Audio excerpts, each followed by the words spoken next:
Hello everyone, how are you? This is Dr. Chavikar. Welcome to my channel Krishna Institute of Law. आज मैं आपको law of evidence में बताऊंगी कि fact किसे कहते हैं और क्लासिफिकेशन ऑफ फैक्ट क्या क्या होता है। जब भी कोई केस चलता है तो लॉ ऑफ एविडेंस में जो है डिफरेंट टाइप के एविडेंस दिए जाते हैं, तो हमें पता होना चाहिए कि फैक्ट किसे कहते हैं और कितने टाइप के फैक्ट होते हैं। देखिए, सबसे पहले मैं आपको बताऊंगी फैक्ट का क्लासिफिकेशन होने से पहले हमें ये पता होना चाहिए कि फैक्ट किसे कहते हैं। देखिए, जनरल सेंस में अगर हम किसी से पूछते हैं कि फैक्ट किसे कहते हैं तो वो लोग कहेंगे कि जिस भी चीज़ को हम देख सकते हैं, जो भी आपकी टेंजिबल है, उसको हम जो है फैक्ट कहते हैं। लेकिन एक्चुअली जो लॉ ऑफ एविडेंस में इसकी डेफिनेशन दी गई है वो बिल्कुल अलग दी गई है, और वो कहता है कि फैक्ट आपके जो होते हैं दोनों तरह के होते हैं। फैक्ट में सिर्फ हम वही चीज़ें नहीं लेते जो कि हम देख सकते हैं, बल्कि इसमें हमारी स्टेट ऑफ थिंग्स भी आती हैं और मेंटल कंडीशन, जो चीज़ें हमारे दिमाग में है वो भी फैक्ट में कंसिडर्ड की जा सकती हैं। तो मैं आपको दोनों के एग्जाम्पल दूंगी, आपकी जो आपकी स्टेट ऑफ माइंड में होती हैं और जो आप बाहर देख सकते हो, जिनको आप अपने सेंसेस से परसीव कर सकते हो। देखिए, अगर केमिस्ट की दुकान पर पैरासीटामोल एक अरेंज रखी हुई है, एक स्पेशल प्लेस पे रखी हुई है और एक स्पेशल तरीके से अरेंज है, तो ये भी एक फैक्ट है, ठीक है। और अगर हम कहें कि इस बंदे ने कोई चीज़ सुनी है तो वो भी एक फैक्ट है। अगर उस इंसान ने किसी को चोरी करते हुए देखा है तो वो भी एक फैक्ट है। अगर किसी इंसान की कोई एक रेपुटेशन है तो रेपुटेशन को हम देख तो सकते नहीं है, ये सिर्फ हमारे मेंटल एक एलिमेंट होता है जो हमारे माइंड में रहता है और हम कंसीडर करते हैं कि भाई इस आदमी की बहुत रेपुटेशन है, तो ये भी एक फैक्ट है। तो अब आपको फैक्ट का मीनिंग पता चल गया होगा। जिन चीज़ों को हम अपने 5 सेंसेस से परसीव करते हैं वो भी फैक्ट है, और जो हमारे दिमाग की फीलिंग, ओपिनियन होता है वो भी सब फैक्ट है।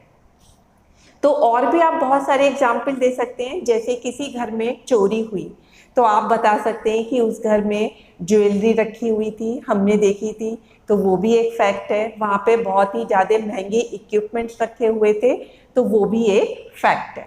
तो फैक्ट का मीनिंग क्लियर हो गया आपकी कि कोई भी चीज़, स्टेट ऑफ थिंग्स या रिलेशन ऑफ थिंग्स जिन्हें कि हम अपने सेंसेस से परसीव कर सकते हैं, और जो चीज़ हमारे दिमाग में होती है और हम उसके थ्रू कोई ओपिनियन एक्सप्रेस करते हैं या फीलिंग एक्सप्रेस करते हैं या कोई सेंसेशन एक्सप्रेस करते हैं, ये सभी चीज़ें हमारे फैक्ट में इंक्लूड होती हैं। अब ये जो फैक्ट होते हैं ये 2 तरीके के होते हैं।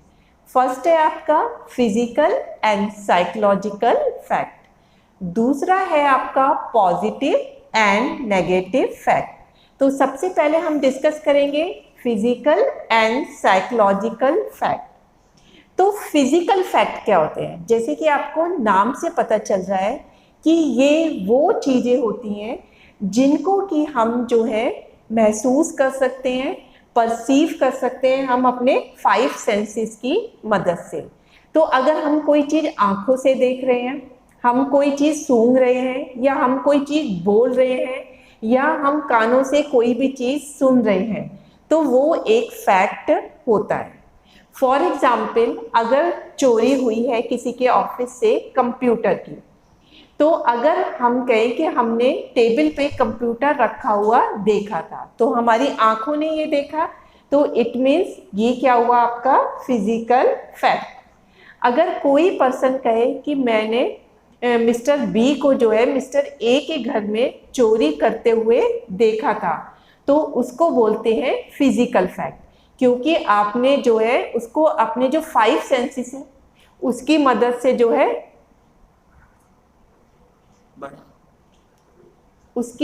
से जो है हमने देखा था।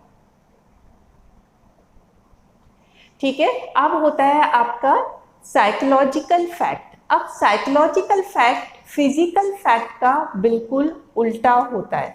फिजिकल फैक्ट में तो हम अपने 5 सेंसेस से उसे परसीव करते हैं, वो चीज एक्सटर्नल होती है। मीन्स किसके एक्सटर्नल होती है? हमारे माइंड के बाहर होती है। लेकिन साइकोलॉजिकल फैक्ट क्या होते हैं? जो हमारे माइंड के अंदर होते हैं। तो ये इंटरनल फैक्ट होता है जो हम अपनी फीलिंग, जो हम अपने ओपिनियन से बताते हैं।